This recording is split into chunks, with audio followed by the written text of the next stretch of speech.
Hello, welcome to Alpha English Academy. तो बच्चे लोग, आज का जो टॉपिक है वो क्या है, जैसा कि आपको दिख रहा है, अनसीन पैसेज। ओके, तो अनसीन पैसेज आज हम लोग बनाना सीखेंगे।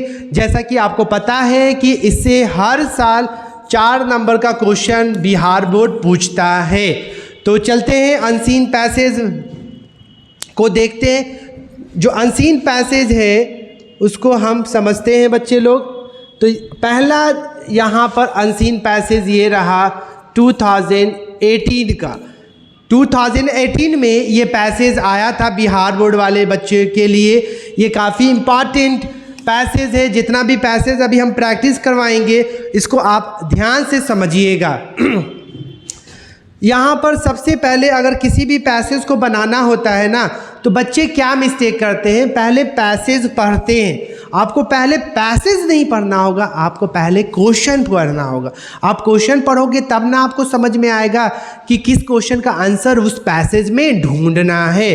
तो क्या करना है, सबसे पहले हम पैसेज पढ़ रहे हैं, पैसेज का क्वेश्चन पढ़ रहे हैं। What do you mean by civilization? Civilization से हम क्या समझते हैं? What does civilization imply? Civilization किस चीज़ों को इम्प्लाई करता है, क्या क्या चीज़ें आती है?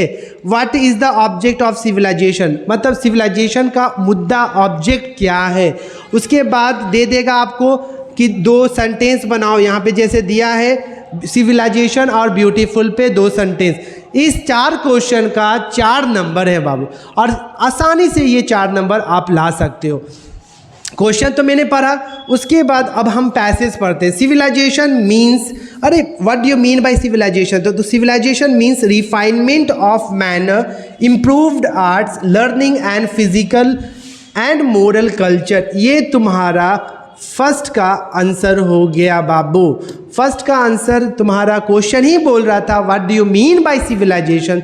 तो ये पैसेज को हम जैसे पढ़े मुझे आंसर मिला। सिविलाइजेशन का मतलब क्या होता है? Refinement of manner, improved art, learning and physical and moral culture. यहाँ से यहाँ तक ये फर्स्ट क्वेश्चन का आंसर है। What does civilization imply? अब आगे पढ़ते। It implies an ordered way of living so that our body, mind and soul में डेवलप प्रॉपरली। यहाँ पर बाबू ये जो मिला हमको, ये सेकंड का आंसर मिला। सेकंड क्वेश्चन का आंसर यहाँ से यहाँ तक होगा। देख रहे हो, आप क्वेश्चन पहले पढ़ोगे, उसके बाद आप पैसेज पढ़िएगा ना, तो आपको भी पता चलेगा कि किस क्वेश्चन का आंसर आपको पैसेज में ढूंढना है। बच्चे पहले क्या करते हैं, पैसेज पढ़ते हैं, फिर उनको क्या करना पड़ता है, फिर क्वेश्चन पढ़ते हैं, फिर क्वेश्चन पढ़ के फिर पैसेज को पढ़ना पड़ता है। आप पहले क्या करोगे, क्वेश्चन पढ़िए, उसके बाद उस क्वेश्चन का आंसर आप किस में ढूंढिएगा, पैसेज। और काफ़ी ईजी टॉपिक होता है पैसेज से नंबर लेना। तो 4 नंबर का आएगा, पैसेज रहेगा और करके प्रिसाइज रहेगा। तो दोनों में बच्चे को इजी क्या लगता है, पैसेज लगता है। तो पैसेज कैसे बनाना वो अभी हम बता रहे हैं। तो इस वीडियो को पूरा अंत तक देख के जाइए। और 4 क्वेश्चन इसमें हम उठाएं, और चारों क्वेश्चन जो बिहार बोर्ड में पूछा है उसी क्वेश्चन को आपके सामने लाके प्रैक्टिस करवा रहे हैं। 2 क्वेश्चन का तो आंसर मिला। What is the object of civilization? It also means social organization, efficient government, well established laws. अब यहाँ पर the object of civilization is to make life nobler and more beautiful. तो ये जो आंसर मिला, what is the object of civilization, ये हमको किसका आंसर मिला बाबू? 3rd क्वेश्चन का हमको यहाँ पे ये आंसर रहा कि सिविलाइजेशन का ऑब्जेक्ट क्या है, लाइफ को आसान बनाना और खूबसूरत बनाना और नॉबलर बनाना। ओके, तो ये जो था ये तुम्हारा 2018 का क्वेश्चन था। देखिए कोई प्रॉब्लम हुआ। अब यहाँ पर एक ब्लंडर बच्चा क्या करता है, सिविलाइजेशन और ब्यूटीफुल से सेंटेंस बनाना होता है। तो क्या करते हो, इसी सेंटेंस को उठा लेते हो, civilization means refinement of manner. ऐसा गलती आप भूल के भी मत कीजिएगा। जो सेंटेंस बनाना है ना वो आपको दिया है, आपको खुद बनाना है। इस पैसेज में वो सेंटेंस नहीं होना चाहिए। ऐसा नहीं कि जो सेंटेंस बनाने के लिए दिया है तो आप इसी पैसेज में से देख के बनाओ। ऐसे करोगे आपका 1 नंबर कट जाएगा। मानो सिविलाइजेशन का मतलब, अरे पहला चैप्टर याद करना, इंडियन सिविलाइजेशन एंड कल्चर, बस ये लिख दो, Indian civilization and culture is written by Mahatma Gandhi. हो गया, beautiful, my your pen is so beautiful, या your dress is so beautiful. इस टाइप से लिख दो, सिंपल सेंटेंस से हम बच्चे को देते हैं कि बनाओ सेंटेंस, तो वो सेंटेंस भी नहीं बना पाता। टेंशन नहीं लेना बाबू, बिहार बोर्ड का जैसी आपका एग्ज़ाम ख़त्म हो जाएगा उसके बाद में स्पोकन का कंटेंट और अंग्रेजी आप लोग बोल नहीं पाते हो, पढ़ नहीं पाते हो, लिख नहीं पाते हो ना, उसका भी मैं वीडियो जैसी तुम्हारा 12 बिहार बोर्ड का एग्ज़ाम ख़त्म हो जाएगा उसके बाद में सारा कंटेंट स्पोकन का फ्री ऑफ कॉस्ट मेरे चैनल पर रहेगा। तो आप इस चैनल से जुड़े रहिएगा, आपका फ़ायदा होगा। और हर स्टूडेंट्स, हर फ्रेंड्स को आप इस वीडियो को, इस चैनल के बारे में बताओ बाबू। एंड जितना भी हो सके फाइन, अभी क्या करना है आपको, जो भी वीडियो बिहार बोर्ड की रिगार्डिंग में बता रहा हूँ उसको हर बच्चे तक पहुँचाओ जो बिहार बोर्ड का इस बार एग्ज़ाम दे रहे हैं। तो ये आपका पैसेज था, कैसे पैसेज को बनाना है वो देख लिए। अब आते हैं अगला पैसेज बाबू, 3rd नंबर क्वेश्चन। ये 2015 का क्वेश्चन है बाबू। इसमें क्या करना है, देखो ये पैसेज है तो अभी सर बताएं कि सबसे पहले क्या करना है, क्वेश्चन पढ़ना है। तो what do you understand by healthy habits? Healthy habits से आप क्या समझते हो? What does good habit include? अच्छी आदतें में क्या क्या चीज़ें आती हैं? What should we do to become successful in life? कितना अच्छा क्वेश्चन है। हमें क्या करना चाहिए अगर हम कामयाब होना चाहते हैं, तो हमें क्या करना चाहिए अपनी ज़िंदगी में। उसके बाद मेक सेंटेंस, 2 वाक्य बनाना है और वो जो वाक्य है, वो जो सेंटेंस है आपको हैबिट और सक्सेसफुल से बनाना है। तो ये तो हम 4 क्वेश्चन पढ़े। अब उसके बाद हम क्या करेंगे, पैसेज को पढ़ेंगे। तो पैसेज पढ़ते, healthy habits are good habits, every person should have healthy habits, it is necessary for success in life. ये पहला क्वेश्चन का आंसर हो गया बाबू कि हेल्दी हैबिट्स से आप क्या समझते हो। Healthy habits means good habits, मतलब झूठ नहीं बोलना, गुड हैबिट। सुबह जल्दी उठना, गुड हैबिट। समय पर खाना, गुड हैबिट। किसी पर कमेंट पास नहीं करना, ये क्या है, गुड हैबिट्स है। और हर इंसान के पास ये हेल्दी हैबिट्स होना चाहिए। It is necessary for success in life, और ये काफ़ी इम्पॉर्टेंट है अगर लाइफ में आप क्या होना चाहते हो, सक्सेस होना चाहते हो।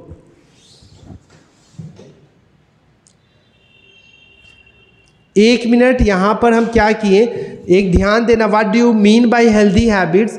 यहाँ पे हेल्दी हैबिट्स और good habit, every person should have healthy habit, it is necessary for success in life, ये इसका तो आंसर हुआ। अब उसके बाद what does good habit include? What does good habit include, नहीं सही है, आप 1 का आंसर कहाँ से यहाँ तक होगा। उसके बाद सेकंड क्वेश्चन है कि गुड हैबिट में क्या क्या चीज़ें आती हैं। तो अब हम आगे पढ़े, having good habits also gives good impression, right.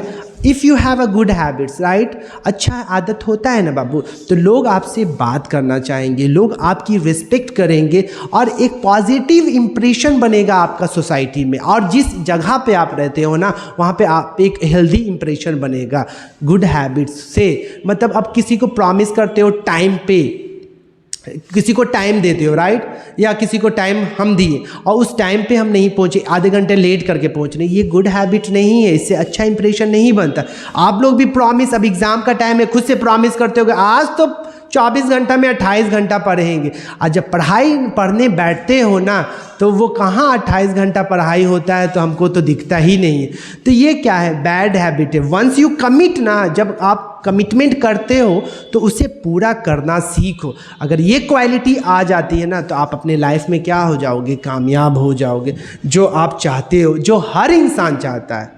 हर इंसान चाहता है अपने लाइफ में कामयाब होना, तो उसके लिए आपको हेल्दी हैबिट्स को फॉलो करना पड़ेगा। और हमसे ज़्यादा आपको पता है कि क्या गुड हैबिट्स होता है, क्या बैड हैबिट्स होता है। And despite of that what you are doing, you know. अब यहाँ पर देखते हैं, what does good habit include? Having good habit also gives a good impression. Good habit, देखिए यहाँ पे मिला गुड हैबिट, दूसरा का आंसर बाबू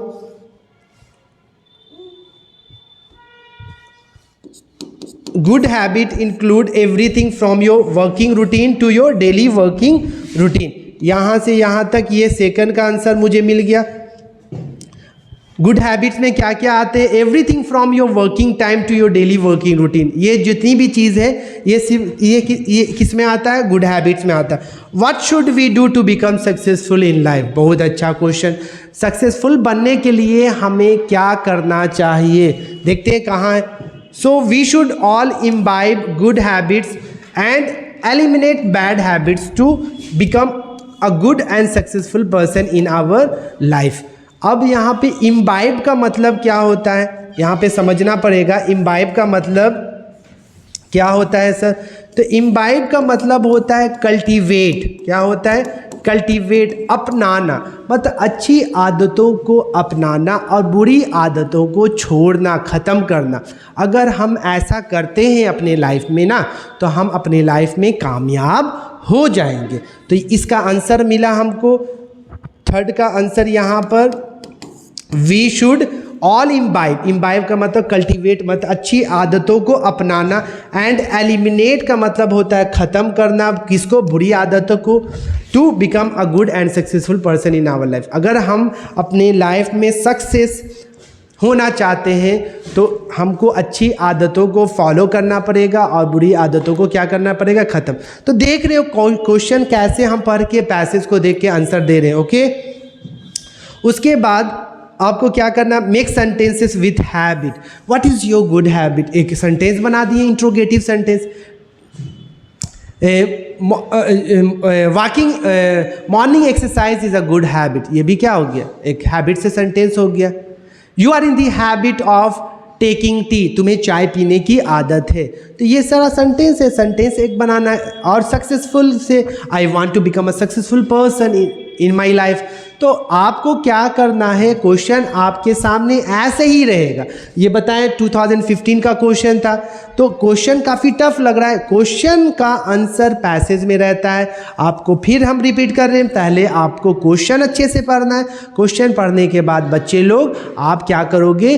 पैसेज को पढ़ोगे, उसमें सारा आंसर रहेगा। आप ध्यान से देख के आंसर देना।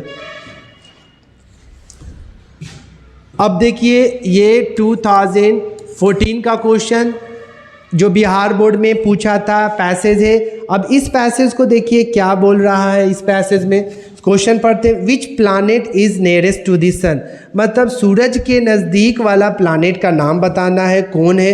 What is the temperature of the outer surface of the sun. मतलब सूरज का जो आउटर सरफेस है, जो आउटर लेयर है, उसका टेम्परेचर क्या होता है? हमें भी नहीं पता है और क्वेश्चन और तुम्हें भी नहीं पता है, लेकिन यहाँ पर क्या करना है? हम लोग को खोजना है ना पैसेज में। तो खोजना है कि सूरज का टेम्परेचर क्या होता है आउटर सरफेस लेयर में। तीसरा क्वेश्चन, कब सोलर एक्लिप्स होता है और सन किस चीज़ से? What is the sun made up of. सूरज किस चीज़ से बना होता है। उसके बाद ई नंबर क्वेश्चन, एक सेंटेंस बनाना है, एक बिटवीन से और एक अर्थ से। ये 5 क्वेश्चन का आंसर देना है। और उसके लिए आपको कितना नंबर मिलेगा बच्चा? 4 नंबर मिलेगा। तो देखिए सबसे पहला question, which planet is nearest to the sun. तो देखो हम खोजते हैं, पैराग्राफ को पढ़ते हैं पहले, पैसेज को। The sun is star around which many planets revolve such as Mercury, Venus, Earth, Mars, Jupiter, etc। Sun जो सूरज है एक तरह का तारा है और वो विच तारा है around which many planets revolve such, और उसके चारों तरफ बहुत सारे प्लैनेट्स क्या हैं? रिवॉल्व, चक्कर लगाते हैं। जैसे मरकरी हो गया, Venus, Earth, Mars, Jupiter, etc। The nearest planet, देखो पहला क्वेश्चन का आंसर हमको मिल गया। The nearest planet to the sun is Mercury. यहाँ से फर्स्ट का आंसर मुझे मिला। The nearest planet to the sun is Mercury. ये तुम्हारा बना। इसमें बच्चे लोग क्या कर देते हैं? The nearest planet to the sun is Mercury and Neptune is the farthest one. अरे बाबू, क्वेश्चन पूछ रहा है कि सूरज के नज़दीक कौन सा प्लैनेट है, ना कि दूर है। जितना क्वेश्चन पूछेगा ना, आप बस इतने ही आंसर कीजिए। अगर आप ये भी लिख दोगे and Neptune is the farthest one, ये आपका गलत हो जाएगा, क्योंकि क्वेश्चन तो वो पूछ नहीं रहा। अगर रहता which is the farthest planet, तब हम क्या करते, नेपच्यून करते। ध्यान दीजिएगा, जितना क्वेश्चन पूछा जाए आंसर उतना ही दीजिएगा, एक्स्ट्रा आप दीजिएगा आपके साथ धोखा हो जाएगा। What is the temperature of the outer surface of the sun. उसके बाद आगे पढ़ते, there is total of 8 planets in the solar system. The sun is a ball of gases like helium, oxygen, carbon and hydrogen. The temperature of the outer surface of the sun is around 6000 degree Celsius. देखो हमको यहाँ पे मिला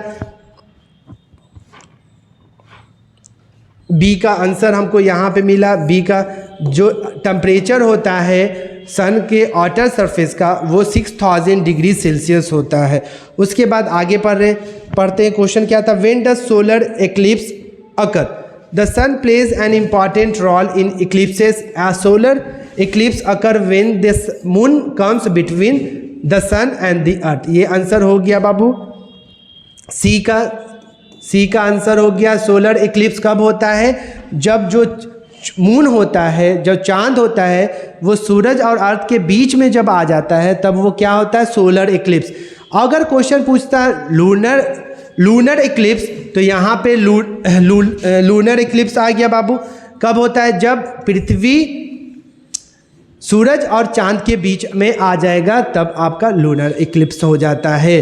तो यहाँ पर जितना question पूछेगा वो देंगे। सोलर इक्लिप्स पूछ रहा है तो solar eclipse occurs when the moon comes between the sun and the earth. ये हो गया सी नंबर। उसके बाद what is the sun made up of, तो यहाँ पर था बाबू डी नंबर का आंसर यहाँ पर था, the sun is a ball of gases like helium, oxygen, carbon and hydrogen. ये क्या है तुम्हारा, ये इसका डी का आंसर हो गया। ई नंबर देखो, मेक सेंटेंसेस बिटवीन और अर्थ। बिटवीन का मतलब क्या बोल सकते हो, you are sitting between Ram and Mohan, तुम राम और मोहन के बीच में बैठे हुए हो। This fight is between you and me, मतलब ये जो झगड़ा है वो तुम्हारे और मेरे बीच में। तो बिटवीन का मतलब क्या होता है, के बीच में। अर्थ का मतलब पृथ्वी, the earth is round, so simple. तो अब ऐसे बनाओगे ना तो आपका एक नंबर भी एग्जाम में नहीं कटेगा। लास्ट पैराग्राफ देखते हैं बाबू। ये जो है बच्चा लोग 2013 का है, इसको क्या करना है आपको अपने से बच्चे लोग कमेंट सेक्शन में मुझे ये पैसेज का आंसर आप क्वेश्चन ध्यान से देख लो और इसका कमेंट सेक्शन में कमेंट करके हमें बताओ इस पैसेज का 1, 2, 3, 4 का आंसर क्या होगा। और सब बच्चे लोग पैसेज का टेंशन खत्म। लेटर एप्लीकेशन का भी वीडियो मैंने अपने चैनल पे डाल दिया है। जो बच्चा मेरा फर्स्ट वीडियो देख रहा है वो 12th प्लेलिस्ट वाले इंग्लिश 12th प्लेलिस्ट में जाके 12th इंग्लिश बिहार बोर्ड में जाओगे, वहाँ पे सारा कंटेंट आपको मिलेगा। तो ये वाला जो क्वेश्चन है बच्चा लोग, ये आपको अपने से खुद से बनाना है। हम एक बार पैसेज पढ़ के आपको समझा दे रहे। एक An old man had 3 sons who often fought with one another। मतलब एक बूढ़ा बेटा होता है, उसका 3 बेटा होता है, वो आपस में लड़ते झगड़ते रहता है। और ये कहानी बहुत सारे लोगों को पता होगा। The old man's advice not to do so. और जो उसका बूढ़ा बाप होता है वो हमेशा अपने तीनों बेटों को समझाता है कि आप लोग आपस में लड़ो नहीं। Had no effect on them, लेकिन इसका कोई असर नहीं पड़ता। आपको भी आपके गार्जियन कितना समझाते हैं कि बेटा पढ़ाई करो, अब तो एग्ज़ाम आने वाला है, फिर भी आप लोग क्या करते हो आपको पता है। अभी भी पढ़ाई नहीं कर रहे हो बच्चा लोग, पढ़ो। वंस ही फेल इल, एक दिन बूढ़ा जो आदमी होता है वो बीमार पड़ जाता है। He was on the point of his death, और वो मरने के कगार पर आ जाता है। He called his sons together, वो सारे बेटे को अपने पास बुलाता है। He gave them a bundle of sticks, वो बंडल ऑफ स्टिक्स सभी को देता है और उसको and ask them to break it, उसको तोड़ने के लिए कहता है 1 by 1, एक एक कर। But none of them could break it, लेकिन कोई भी उसे तोड़ नहीं पाता है। Then he ask them to untie the bundle. Untie का मतलब होता है वो बंडल जो था उसको खोल देता है और उसके बाद अलग अलग करके सबको तोड़ने के लिए देता है। Now the sticks were easily broken by all of them. जब वो अनटाई करता है बंडल और अलग अलग करके सब तीनों बेटों को बोलता है तोड़ने के लिए, तो वो आसानी से तीनों तोड़ देता है। तो उसके बाद the old man then told his son if they live together without fighting with one another no harm would come to them. वो बोलते हैं अगर आप लोग एक साथ रहोगे ना तो कोई भी आपको नुकसान नहीं पहुंचाएगा। तो ये क्या था, ये पूरा पैसेज का मैसेज था। इस पैसेज का क्वेश्चन यहाँ पे आपको आंसर करके कमेंट सेक्शन में बताना है। मानो कि ये पैसेज नहीं रहता बच्चा लोग, मानो ये पैसेज नहीं रहता, ये क्या रहता, प्रिसाइज आता कि ये पैराग्राफ दे देता और बोलता है कि इस प्रिसाइज बनाओ। तो इसका टाइटल देखो, प्रिसाइज हम अगला लेक्चर रहेगा मेरा वो प्रिसाइज का टॉपिक, तो प्रिसाइज देगा तो उसमें क्या करते हैं, इसी तरह पैसेज देगा, क्वेश्चन का आंसर नहीं ढूंढना रहता, इसी तरह पैसेज पैराग्राफ रहेगा, उसका तुमको टाइटल बनाना रहता है, एक टाइटल, और उस पैसेज को छोटा करके अपने लैंग्वेज में बताना है कि उस पैसेज में क्या लिखा हुआ है, मैसेज अपने लैंग्वेज में देना। तो मानो इसका टाइटल हम क्या देंगे, यूनिटी इज स्ट्रेंथ, मतलब एकता में बल है, वही ना बताया जा रहा था। इसी तरह में प्रिसाइज का टॉपिक अगले लेक्चर में मैं आपके सामने लाऊंगा। फाइनली बच्चा ये टॉपिक को आप बना के मुझे कमेंट सेक्शन में कमेंट करके बताइएगा। तो ये अनसीन पैसेज आपका क्लियर हो गया बाबू।